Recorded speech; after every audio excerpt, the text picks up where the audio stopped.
I was born in it, born and raised. From my great-grandmother to my grandmother, to my mother, then to me, my brothers, my sisters, you know, my uncles, and now I'm going down to my children. What do you want? Lucky. You want to help me? No. Come on. I'm lucky.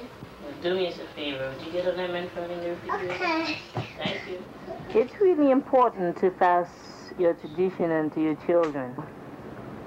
That's the way our culture survives, the way our tradition continues. So cool. Then you wash it in water. Yeah. Right? Yeah. Hot water now, not cold water, hot water. No. Yes. You drop the water again. Yeah. I have 3 children, 2 girls and a boy. I want my kids to go to all the school they're supposed to go. Junior high, high school, college, learn the trade, learn whatever they want to be. I want them to do that. Without forgetting our religion, our background, how it's done. They are typical American kids, that's true. They watch television, they eat hot dogs, hamburgers, they like to play.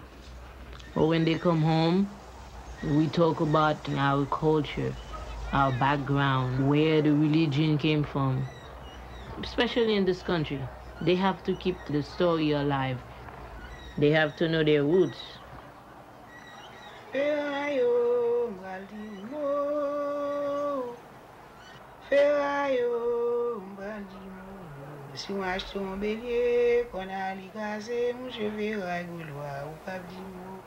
So it's up to you to talk to your brothers and your sisters and persuade them that they have a responsibility. We've assumed ours for over 400 years. No more turning the other cheek, no more blessing our enemies, no more praying for those who despitefully use us.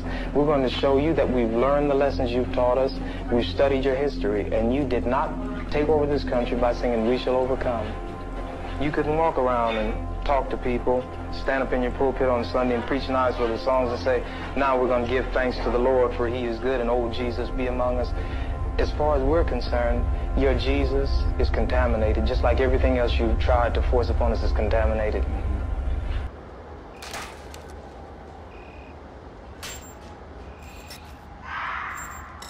Well, you know, religion in Africa, and no one knows its genesis.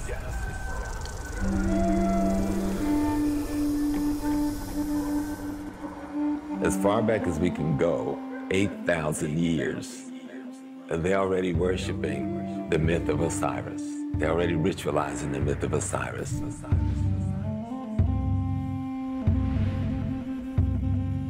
And myth basically is a story that's developed that tells something as it relates to the society itself. Myth is, again, you know, we're these spirit beings. And we create tools in order to communicate the knowledge that is encoded in our spirit. And so mythology becomes one of those tools. Because myth really is, in its fundamental essence, myth is a dramatization of consciousness. And so we create story to dramatize how we are aware of our awareness. When you look at the fact that a myth is a scientific and culturally encoded container of a people's culture, one of the things that becomes clear is that there's certain things that are so profound, so deep, that they cannot be explained in everyday language.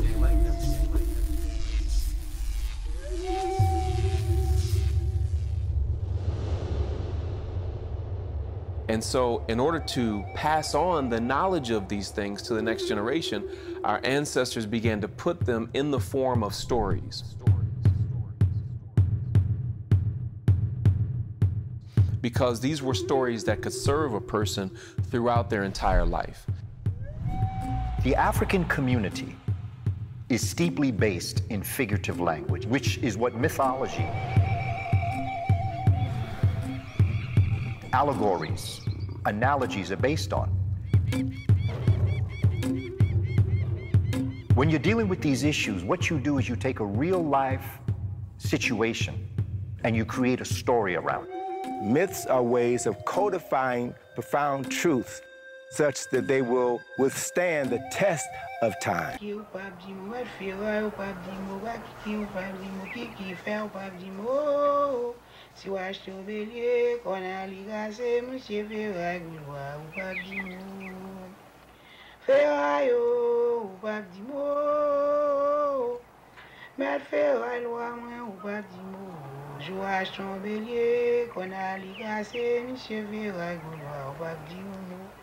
O pap di ou monek fe, o pap di mo kiki fe, o pap di mo taya fe, o pap di mo Joua chebelier a konali kase, mi cheve ragulwa, o pap di mo Ferayo.